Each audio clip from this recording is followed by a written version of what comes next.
Hello and welcome to the second Gamescom X Special Aganza. We are live from the Caribbean. Yeah, that's the joke I was going to make, and you took it from me. Yeah, we're just having a nice cold Kolsch after the second day of Gamescom. It's been a tough one.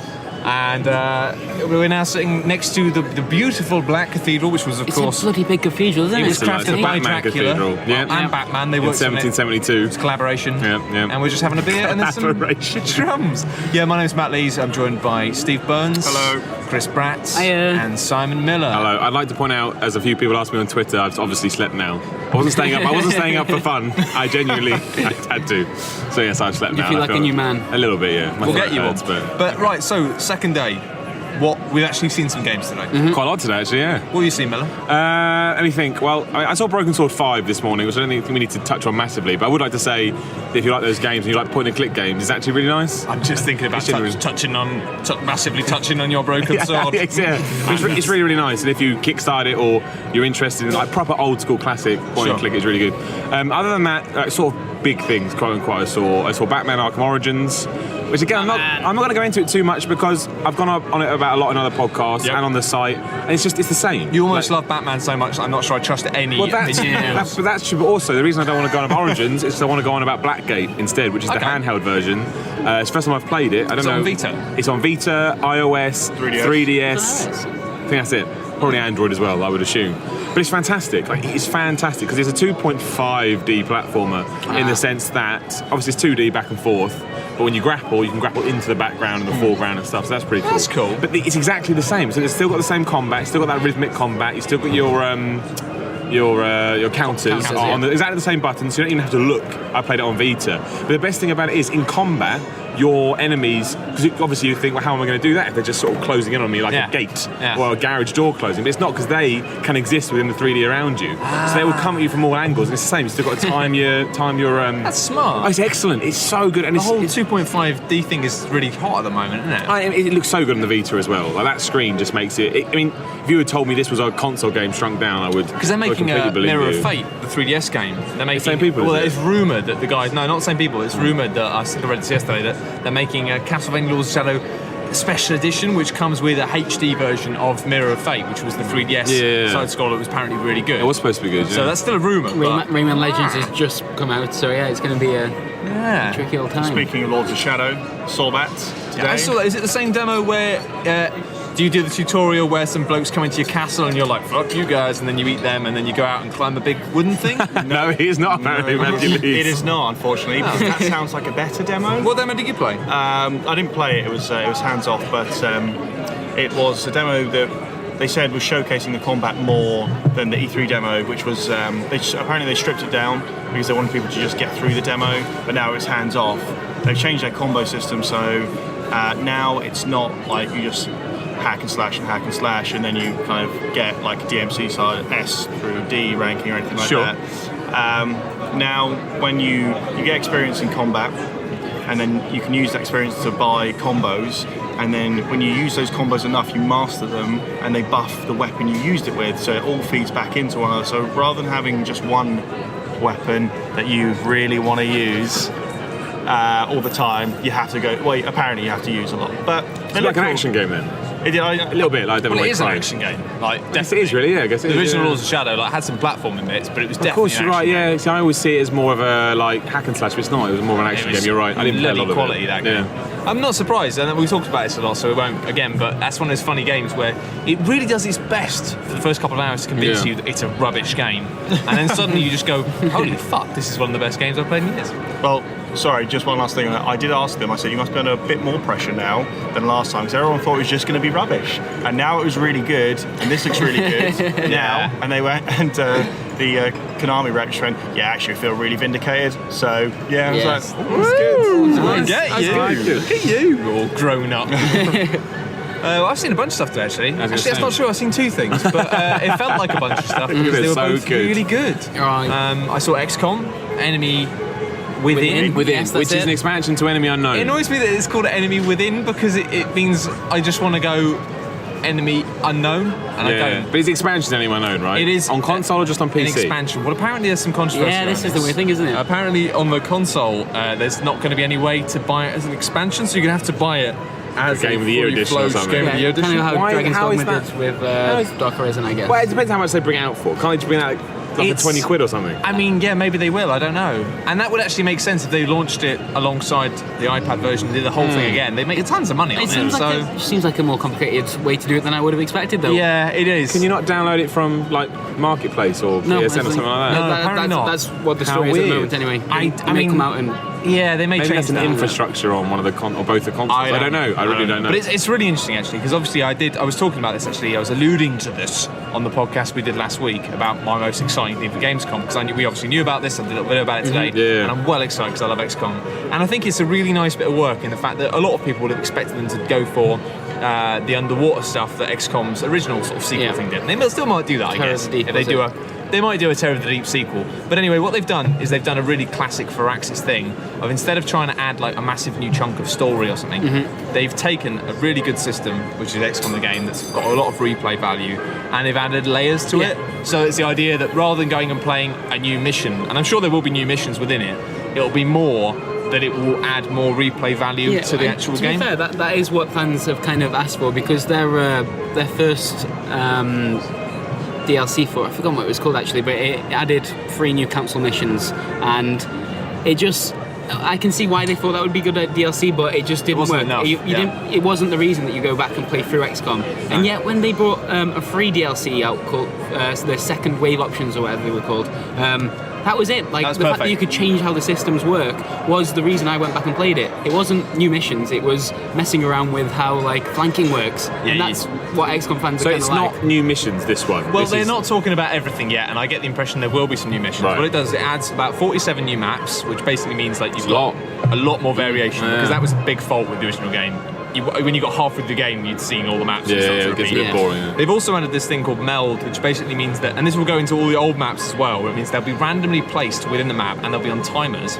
So it'll encourage you, if you play the game very safely and just very gradually progress, then you won't be able to get the Meld, because you'll need to kind of be a bit more ballsy. Is Meld a resource or? Meld is a new resource. So instead of having things that cost more money, they've kind of made it so that this gene modification things you can do, and the mechs you can do, because basically that's what you can do. You can genetically modify soldiers to give them cool abilities, and you can make mech soldiers. You can chop their arms off and make them into mechs, right? Don't they replace their arms with like I think they do, but the mechs limbs? are kind of pretty cool. Oh, they look awesome. But the mechs can do awesome stuff. Like, actually, what's nice about it is these cool things aren't just little toys. They've actually had a lot of new functionality. So the mechs you can turn into like moving bits of cover, so they can actually hunker down and become cover that for other makes sense. men. That makes sense. And you've got lots of other awesome stuff. They've added loads of new equipment, like different types of grenades. They've got a new needle grenade that when you throw it, it doesn't just hurt everything within the radius. It hurts all the stuff dependent on cover.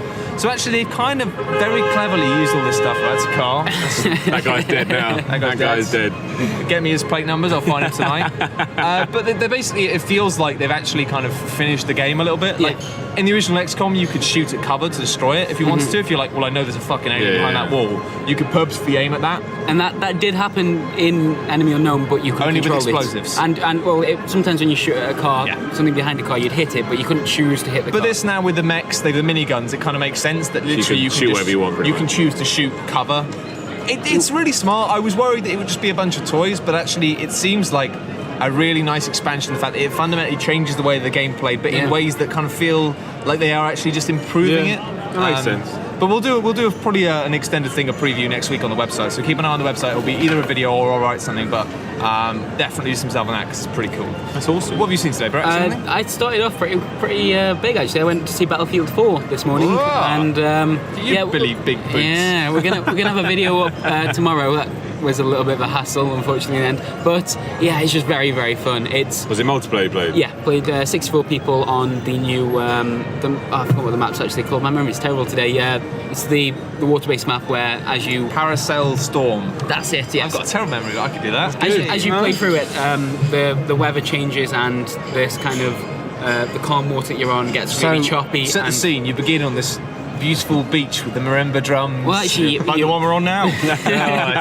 I'm so hot right now. And actually, you jump out of a helicopter and like quickly try and parachute before hitting the ground and killing yourself in front of everyone, Sweet. which would be embarrassing. That's cool. But yeah, they're talking about this whole dynamic events thing, and Unfortunately, I would have liked to actually play that Shanghai mission which they've shown with the skyscrapers, because that is very much controlled by the players. The players can destroy the skyscrapers, whereas in this map, it was the weather that changed and the water goes crazy, so huge waves, but that seems to happen at about the same time every time. Like a wave machine in a pool, and you get caught and drowned. You're on like a small jet ski that's quite hard to control sometimes, and these waves are pretty like pretty wavy. Yeah, pretty wavy, and you feel like you just kind of get carried away with it. I'm getting really distracted by the fact that guy on the marimbas has really started to phone it in. Like, he's got to raise his game. Like, that was rubbish. But yeah, it's more Battlefield. It's prettier Battlefield, and it's the stuff they are talking about with the kind of changing maps just sounds exactly what I guess we all want to see the proof of the pudding, though. It's that thing about the skyscraper. You're like, I want to be in the skyscraper when it's collapsing. But like, my concern, and the reason I would have liked to play that map is, I wonder if it'll just become like a default, almost like with the map I played, that every time you play that map, that skyscraper goes down. Like, because players are going to want to do that, and there's always going to be... Yeah, and I wonder how many ways it can fall and stuff like that. Hopefully once that novelty wears off and people start sort of taking advantage of the tactical side of things, that will happen when it needs to happen.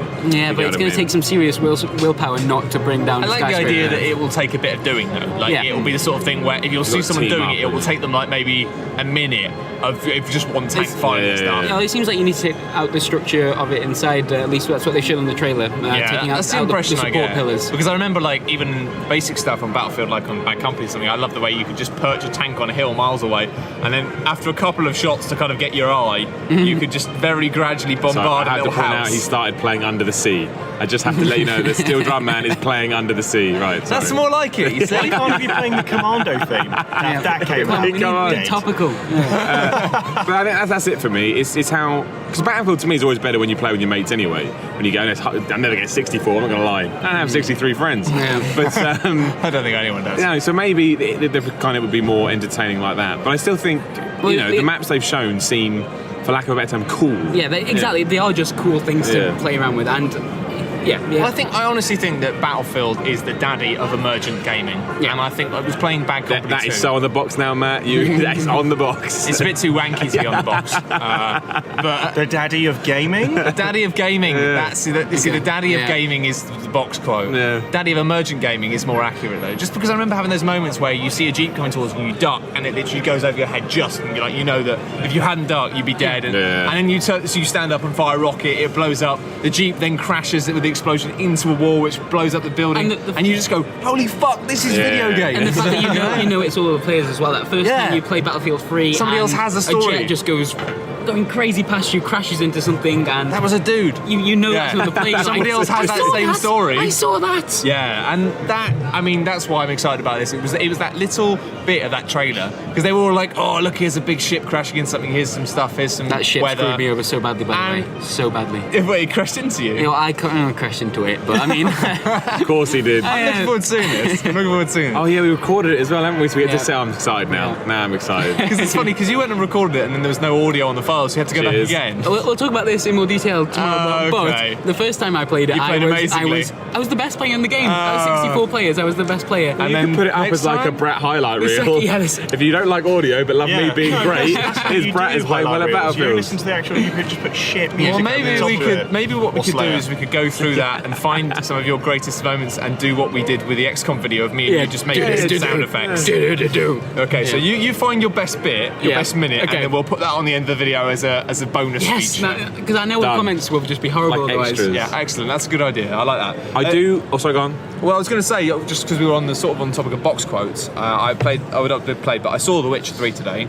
Yeah, more important than mine. I'll talk about that first. I mean, if they want it, they can bloody have this one. I think The Witcher 3 is the game that Skyrim pretends to be. That'd be shots fired though on the box, wouldn't it? Just directly calling out your rival saying. What did you see? So you're an hour demo, I saw the hour demo, I saw the same thing that Chris saw at E3, and I knew that was going to be the case, but I was just like, you know what, most games you go, what, you're going to show us the same demo again? Screw you, I'm not coming to that. But with this game, I'm like, I just want to see it. I want to see it with my own eyes. And I wasn't, you know, I was going to say, the only word coming to my brain is depressed. I wasn't depressed. So I'll just go, that's still a positive. Disappointed. Yeah, you are. That's the fucker. But you know, it was amazing. I love the way when they're walking around this incredible lush incredible open world. They go, we're still in pre-alpha, but you know, it looks pretty nice. And it's like, yeah, it does look pretty nice. I mean, it's not quite incredible looking yet. Okay. Like when you're just in the open world on the standard settings, when they aren't doing anything dramatic with it, it looks nice, but it doesn't look mind-blowing. Okay. And I think when they actually get towards close to release, That polished stage, you just sort of think this is early. When they've actually added the fine lacquer of effects and grading and stuff, this game is going to look a tit.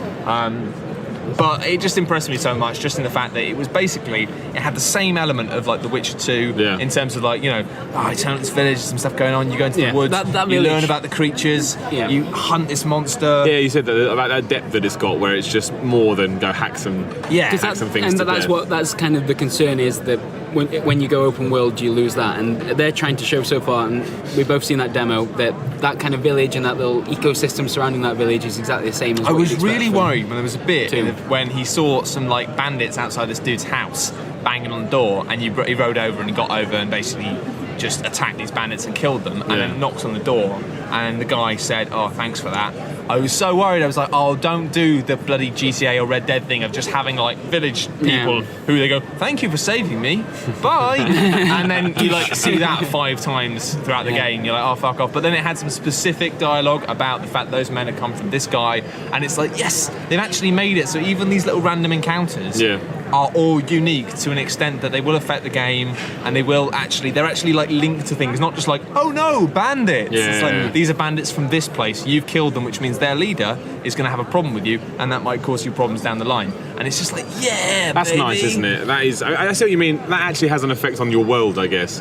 Whereas Skyrim is very much predetermined in that sense. Like, it just has some wonderful surprises. Like he's having this fight with this giant beast that's basically like a cross between a stag and a werewolf. So you did see that as well. It's same demo, and I get it's a demo, and they, you know, I prefer werestag. Werestag. Yeah, probably. But it's the fact that it's like this nasty creature, and he draws it out into the open, and but it has this move where it kind of like its eye glows, and then suddenly it's like blackout. And you can't see anything, and the idea is that the guy demoing it, he uses a fire spell to set it on fire, because that's the only way you can see it, because it's literally just black and you can't see anything, but it's almost like you're in the nether realm or something. And it's just the art direction, it's just like it happens out of nowhere, suddenly it's like boom, you can't see a thing, and it's like, this is fucking crazy. Just after that, did that beast like disappear, and then a side quest pops up to go? We did go on the same day. It's the same we day. went on the same day. On the same day, I know. But it really impressed me, and I love the way that they had a thing of, they didn't do the thing that games do with quests of like, after you finish one quest, somebody stands there with an exclamation mark above their head, and then talk to them and go, "Oh, hello again. You know that son of mine you saved? Well, he's disappeared again. Do you want to go down a slightly more dangerous cave?" It does this thing of like, you know, you finish a main quest, and then something happens that basically means you can then ignore that and carry on with the main quest, or if something's happened as a result of the thing you're doing, it will open up a side quest, but the side quest won't go new side quest. It will literally just be like, "Oh, some shit's going on over there. Maybe I you want can to get check involved." it out. But it makes, the wonderful thing about The Witcher is his character makes anything you do make sense. He's not black and white, but he's not good or evil. He's got a thread running through him, though. He's got a thread, but it means that, you know, it kind of makes sense him going checking out, but equally it makes sense him going, I don't leave know. it. Which is nice. Although they don't always stick to this. The idea of the Witcher as a character is he's supposed to be, he's a businessman almost. Like he will slay your monsters and save your village, but he expects a payment. It's like the Pied Piper, right? Exactly. Pied Piper gets a lot of bad press for stealing all those children and leading them to their death. However, he got screwed over in the first place. Exactly. But I used tell to you live in what, that town as well. Trust me, they paying their dues these days, boys. I'll tell you what, they didn't want to go into the All of that's true. I did used to live in that town. Yeah. Were you the Pied Piper? No comment. Bye. Oh, I'm calling the Daily Mail. Operation New Tree, we're back on the hunt. Anyway, that was inappropriate. Just accuse me of being. I think I did. Yeah. It's all a jest, though, so it's fine. Speaking of games that. Stop playing the music. We need the Little Mermaid songs. Speaking of games that played at E3 and they're back here now. And they made big impressions for some wonderful good or ill. segues going on in this podcast. Most of them to my lawyer. Beyond. So behind closed doors, Beyond. David Cage was there. Now, usually David Cage comes out with a load of old guff. Like, it's ridiculous. And today he was kind of doing the same thing. But as Matt said earlier, do believe that after what happened at E3 with that Somalia demo, It's terrible. Just terrible. There's no two ways about it. That's how he Just opened shooting level. his piece. He just said, "Look, I was surprised by the reaction, but then I wasn't surprised. And then he had a justification for the game, which I won't say here in case you just want to stay fresh for the game. Yeah. But it's nothing major. It felt half like a good reason and a little bit like a cop-out, and you couldn't really tell. We won't be able to know until we play it, but Beyond looks much improved. Yeah. Much improved. I hope so. I played the Somalia demo back in It sounded E3, awful. and it was just the complete lack of context for me. Well, that's true. I didn't have a clue what was going on. There was some magical spirit that was helping me out, and I was with this Somalian child who I had no emotional attachment to because I'd only just met him. I honestly think at the moment that E3 is one of the most damaging influences for games because of the fact that yesterday I couldn't quite put my finger on it, right? But we said this yesterday on the podcast, of just being like, all the games I saw at E3 and walked away from feeling cold, Titanfall, weren't we? I've now seen again and gone, holy fuck, that looks awesome. Yeah. And I think it's because E3 is a filter which forces games to be shown through such a narrow lens that everything comes out looking the same just because it's so like money men involved. Yeah, it's like, oh, you've got a bit in your game where it's got like military dudes in it? We'll show that bit. Yeah, that is really Well, well. it's funny you say that because I'm going to record with this now, and I'm very worried about this. But it's the same kind of thing. I saw Dying Light, it's a Techland. I've never been a Dead Island fan, not for me, not interested. But I did the Warner Brothers stuff today, so Because you didn't like that E3 at all. I thought it was right? terrible. There was only showed it to me, and I thought it looked absolute dog. Like it looked like Dead Island, but just with Somehow no. worse. No, I say worse, No. but it just looked like Dead Island. So I was not. like, where is my USP for this? Why has Warner Brothers signed this up? Like, I do not understand. But today, as I said, do you want to play it? Come and play it. So I said, okay, I'll come and sit down and play it. And I was genuinely very, very surprised. It's actually. I mean, the biggest problem I can see with it now, and I think these are the problems with the Dead Island game as well, is that there's no grand context to any of them. All you do is menial task, menial task. So again, the demo they showed me was menial task. If it's just that times 200, rubbish, boring, within a few hours. But if they do manage to carve something out there that's interesting and kind of dangles that carrot, it's the atmosphere. Yeah. It was I played about a 25-minute demo, and literally from the moment you start to the moment it finishes, the context, but the theme of the game is a zombie will kill you unless you are on alert all the whole time. So it looks really good. I played on Xbox One. It looks really good. It's a really good-looking game. And I think Dead Island, they weren't bad-looking games. I think the Techland know what they're doing with tech, surprisingly. And just the way that it makes you always have to be quick. You can climb pretty much everything. There's a lot of parkour involved, right? Well, that's the thing. You can slide everywhere, and the world is completely open. So, no matter what you see, there's no invisible walls. There's not, as you hate Burns, a wall that you just can't climb up for no reason. I do hate that. I know, but you can climb anything. You can climb up anything as long as it's within the realism of the world. And because of that, when you're getting chased down, because at one point I was getting chased down the street I turned around, there must have been 250 zombies, if not more. I mean, there was. You said 200 earlier. We've added 50 zombies. My point was, there was so many, and I was like, shit. what am I going to do? So I ran, I kind of hurtled off this. I don't even call it a ledge, I guess. Then rolled and slid under this thing, and then all the zombies came. And obviously, they're zombies; they're stupid. They just ran into the ledge that I just slid under. So that kind of bought me some time, and I got away. And I was like, it's really fun. Like, it was really fun. Raz, you made a good point, and it's true. The combat still feels weightless, which is a problem. But the stuff you can do is more ridiculous than it was in Dead Island. When you chop a guy up, you really, really chop him up. There's still more they have to do because it controls.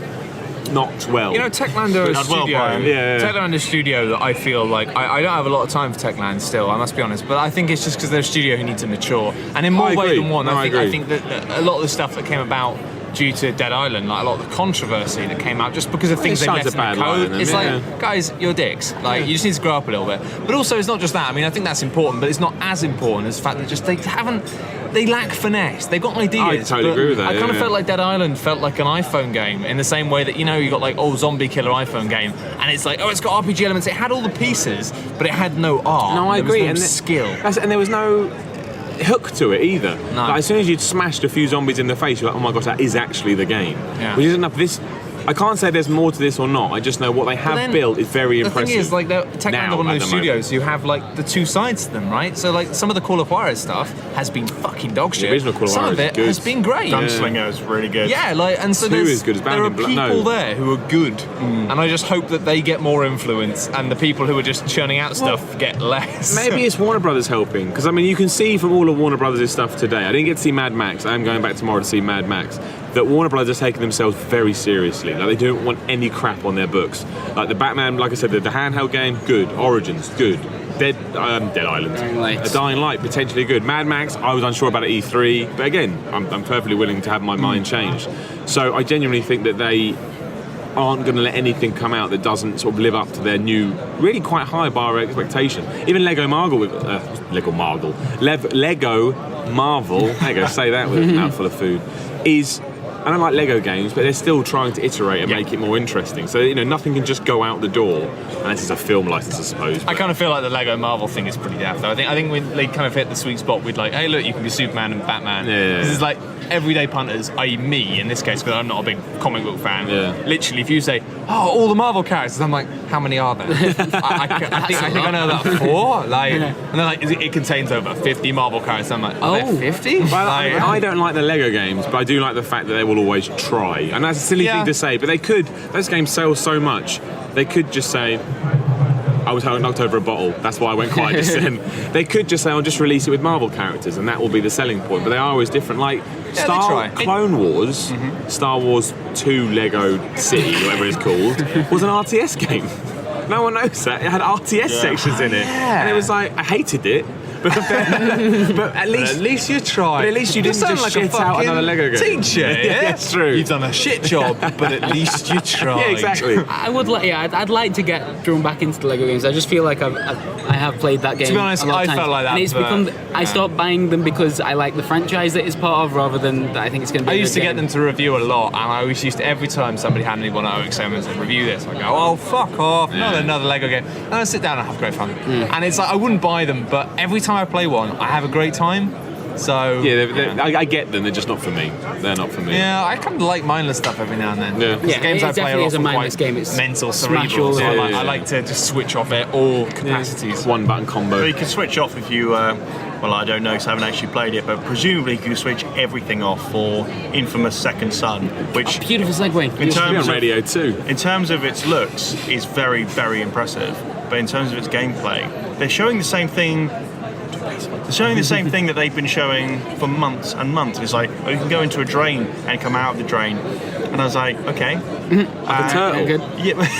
Is there a big rat with pizza? Okay, yeah. Yeah, that's what I mean. Yeah. Teenage Mutant Ninja one. Okay. Teenage Halfway through Mutant Ninja Teenager. But halfway through the presentation, they were like, now we're going to show you a short video about how the DualShock has helped us make this game. And I was like, excuse me, this game is out like February? It's like, you don't have time talking to me about dead zones on pads. Show me how the game works. Like, on that note, we've all played Xbox One here, right? There is no dead zone. There's no dead zone on that controller. I've never played it. It's good for FIFA and it's very good for COD. But every game I play, I always go, even the most minute touch, it's incredible. Like, it's a very, very good controller. Nice pad, I really want to play on one. I really want to play one on E3. Yeah, We'll throw you one tomorrow somehow. I don't know how. We'll find a way. And you can play. Yeah, I'm looking forward to seeing that as well. I want to play. Actually, I want to play Titanfall. I might go in and throw. Well, we need to say this. We are playing Titanfall tomorrow. Yeah. But by all accounts, by stuff that we hear and things that people say to us, Titanfall is. This ain't no shit, boy. This is the real deal. Apparently, not only like the best game here, but in its own right, a genuinely very special something, which is interesting. At 9 Uhr geschlossen. 9 o'clock. Das ist keine Problem. Okay. Bitte. You had to get some German in there. Now we look terrible. They're closing at 9. That's 15 minutes. Sorry, that was just me ordering 3 more beers. I'd gone quiet for ages because I was trying to do that without disrupting the podcast, but then she had to come over and talk in German. I just thought as well, as we're doing a podcast every day, Yes, that's correct. yes. I need to say, and I'm going to call everyone out that does this, in the 2K NBA demo today, I mean, nothing interesting came out of it, I'm not going to lie, but I thought it was going to be the Xbox One or PS4 version, so because that is completely different. If you're interested in the NBA 2K games, the XGen ones, they haven't said a lot about, is massively different. It's not the same game. So I was like, because they're quite good, those games. The demo started off with a guy saying, I'd like to introduce you to Brian. He'll be driving the demo today. Don't do it.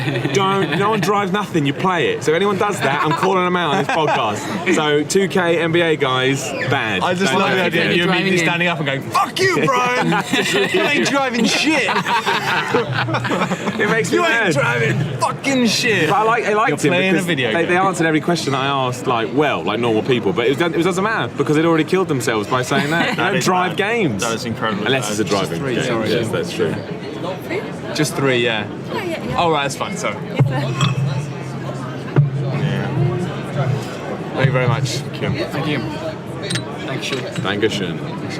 Yeah, That was German there, Matt. So that was a bit of German. Well done. Thank you. Congratulations, Thank you Chris. very much. Cheers. I studied German for 3 years and I don't remember any of it. Yeah, I How think- bad I is think I've that? done 3 years. I How have an bad is A-level that? in German, but I only got a D in it, which is why I'm not very good at it. Anyway, we're going off topic. By So yeah, ordering drinks. we are going to play Titanfall tomorrow. I Yes. really want to play it. I literally might just go around and just basically harass I think maybe them. we should all try and play it, and then we can I talk wanna about play it, just Yeah. If we all Feelings. try and get it at the same time, they can't stop all of us. That's One what of I'm us will thinking. get through, like gladiators. It'll probably be you, Simon. But Well, we'll maybe, try. maybe. Okay, I will that's not cycle bad. back actually. I just want to quickly say about The Witcher 3, what impressed me the most was the fact that it does this wonderful little rich RPG thing of feeling like everything has been individually crafted, which is something that I thought Skyrim completely failed to do, in the fact that you're just like, oh, I've been in this cave. Did you get your cave designed by the same dungeon designer that I did? Yes, I did, Terence. Yes, it's lovely, isn't it? He's done a great- Call Have you seen this Terence. shortcut? Shut it. He's done a great job on these levers. I've got those levers too. Whereas this had that, but then in between, he's like riding around in a fucking horse through woods, and you can see there's like a massive bit of lakes and seas, and you can sail boats on that, and there's a massive hill with trees and Sailing forests. boats is very And it's cool. like you can. It becomes very clear that it's like anything you can see, you can get to, and it looks wanna know something? amazing. I think Skyrim did that to an extent. Like it was quite No, impressive. but when with you that- got with there, mountains and the problem with like, Skyrim was, right, I love Skyrim. I had a great time at Skyrim. It's a beautiful game and it's lovely, but you get to a stage where you've seen maybe a third of the map, big fucking game, You've seen all the game, and you yeah. realise that you're not going to see anything new. And also, depressingly, you realise that after you've done about 30 quests, only one of them has been memorable. I cannot. If I ask somebody, name me the plot. the of faction- 20 it's the quests faction in quest Skyrim. every time, isn't it? No idea. Oblivion had better quests. Yeah. Off the top of my head, the vampire one, Morrowind the had one better when you ones. get the one you go into painting the was Brotherhood amazing. quest in Oblivion is one of the best quests. I'd say it's the best quest line of I've ever any done, RPG. Yeah, but the problem is they only had a couple, like, and in between it's filler. Yeah, And that's the cost of a big world where I know these guys, they won't do that. Yeah. And they'll be mental not to do that because I just feel like the sort of people who will not cut corners on it. Well, I mean, I'm excited about it. I think it looks amazing. It's exactly the kind of games I want. But when's it coming out? Do we know? No. It's not end of next year. It can't come out at the same time as Dragon Age 3 Inquisition. But I think Like I said. they are making Yeah. an I effort. think we same all time. will. I think no. They've got to I'm be just saying- separated. I think they are making an effort to make sure that if you've not played it before, that you'll just get on with it. In the way that they've got the stories about these bloody wraiths coming from nowhere and just burning villages to the ground. So you've got a new angle that isn't like, because the problem with The Witcher 2 is it starts off and it's like, I think I still stand by it. I'm still slowly crawling my way through it. It's but it's different. a The forced intro, start, yeah, the intro is very intimidating. it's a lot of work. Yeah. But Witcher 3, it seems like they have gone, let's do a new story. It's a new story and it's an old story because that is Geralt's original kind of thing. That him like going after the Wild Hunt and where there is his original storyline. They just kind of went Here comes a sideways fanboy. a little bit in Witcher 2. Yeah, wow. But yeah, no, it works. I don't think that was so mature. Yeah, it was so a little mature. bit. Yeah. Excuse me, we just listened to a guy play Under the Sea on bloody commando drums. What was the crab's name? Sebastian. Thank you very much. Right, Chris, keep talking. Hold on, why do we need to know that? Because my brain literally said, Simon, we don't know the name of the crab from Little Mermaid. Simon, Yeah, we have a situation. We have a situation. As in your brain and you are separate. Yeah, like Carl Pilkington theories. Yeah. Yeah. But no, it's what I think what impresses me most about it is just also just the fact that they have the combat looks a lot sharper. One of the things I really like about it, right, really simple, and then I'm done with it, is the fact that like it used to be that you'd have magic points and they'd be on this bar and you'd accidentally press it and you cast a fireball and you go, oh god, I've only got 2 of them in this fight, and then you'd probably die because you'd used one of your magic spells and you missed it. They've made it now so the fire is almost like a flamethrower that comes out your hand, and it means it's like you hold it down, Like just a go, gauge. That's cool. and it just looks awesome. It looks like it's a thing. I think we can probably safely say that wins today. I'm glad. Because no one's spoken as impassioned about anything else as you have. Yeah, so- I mean, because Chris was banging on about it. Arkham Origins, Yeah, actually. I'm glad that the other people are agreeing with that because it was. But I think Titanfall may well be the game of the show, and we're going to have to check it out I tomorrow. still do think, and Titanfall may be the exception to this, that Arkham Origins is as good as any next-gen game. If you like those games. If you don't like them, you won't like it. It's not like it changes the formula I at don't know. all. I felt like Arkham Asylum was one of the best games I'd ever played. It felt like Arkham City didn't feel like. It A lot of people say this. just felt a bit thin. Yeah, it was I actually done agreed. really well, but Yeah. I well fall on the enough. other side just because I enjoyed the open city kind of a thing. But a lot Yeah. of people say that, which I get. I do get. I think they did a really good job of ensuring that all the collectible stuff was really different. Like the Riddler trophies, they added all these different types of the puzzles. Riddler trophies. I thought that was really nice, but I still felt like it was a bit thin. No, I get it. I do think they stretched everything out, didn't they? Because it's like all the fan service they could put into one game, and so it does stretch thin. But some of the surprises were awesome. I love there was a bit with a Mad Hatter where suddenly I was just like, what the fuck Yeah, exactly. is going Well, on? I asked the dude about Turn Origins, and he said, yeah, we're not stupid. So there's always going to be those kind of... And the amount of enemies they put in there... that was literally his answer. Yeah, we're not stupid. Well, my question was, are you stupid? I mean, yeah, I'm not stupid. But the amount of enemies they've got in there, and if you're like really into your Batman kind of lore and fan service and stuff, there's so much they can do with any of them. And if you only kind of get Batman, you'll enjoy it. And if you really get Batman, I think you'll have a field day with it. I just think I think the reason I'm so impressed is there was such a worry that because they're giving it to a studio that didn't really exist before this game. Yeah. More importantly, isn't Rocksteady. That they're going to ruin it. They just haven't. The creator and director who I chatted to today, he just gets Batman so damn well. Like, I kind of love him a little bit. But speaking about Batman, do you know what I'd like to see? I'd like to see in the games they touch upon this.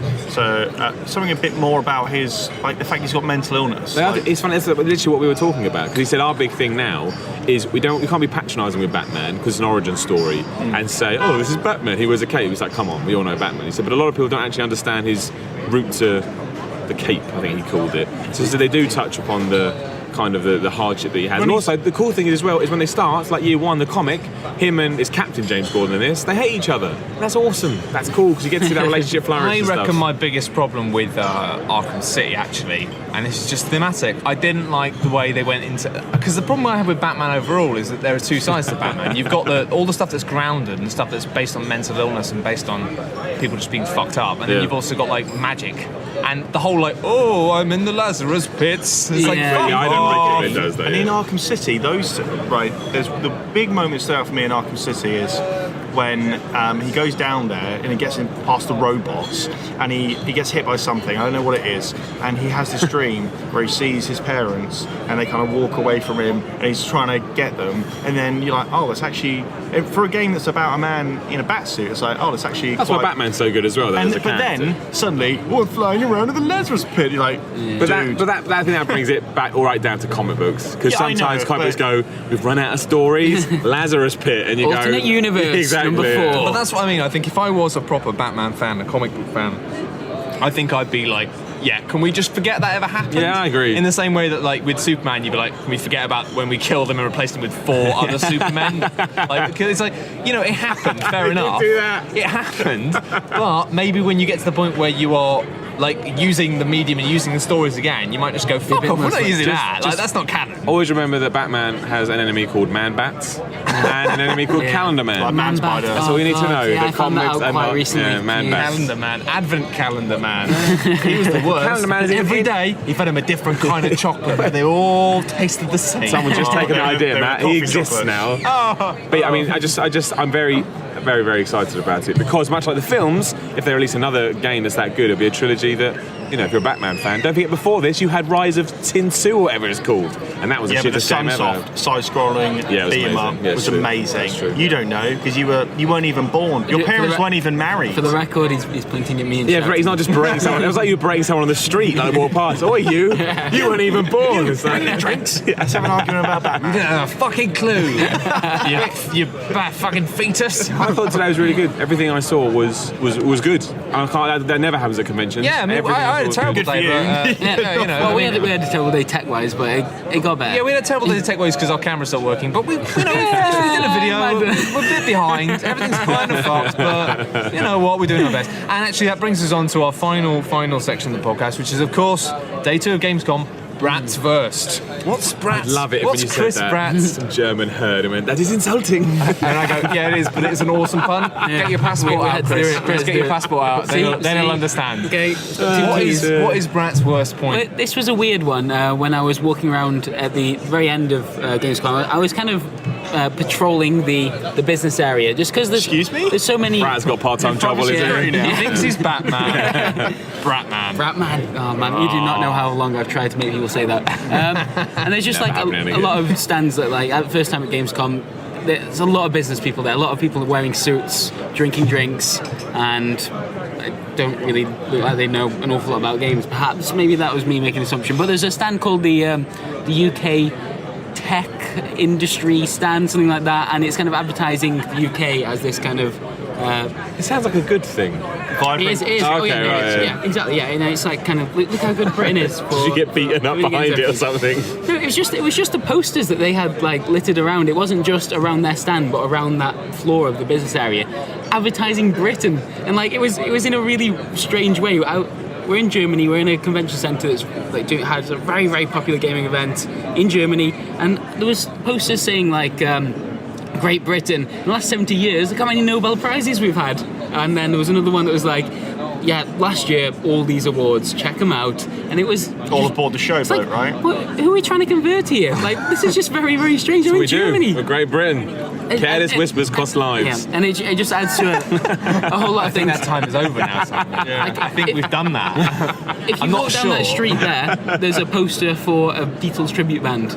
And everyone speaks amazing English. And I don't know, I feel like I was trying Would to... you have preferred some adverts for Germany? Saying, actually, Germany's better. Well, that's their right. It is. It's their conference centre. We can't steal it, and it was just very bizarre. And I just We found, can't steal Germany. No, we So can't. Brad- That's fair verse. enough. Personally, Yeah. I find it a bit depressing coming to these things and seeing it's basically like the business side of things and all the business meeting areas are just 50-year-old men in suits eyeing up their hot secretaries Yeah. they brought. And you realise when people say, "Oh, there's no glass ceiling, William got it all right," you look at the business world and you go, "No, these guys actually do need to disappear before we can actually progress as a society because they're just cunts." Yeah. Anyway, on that note, There we go. Wow.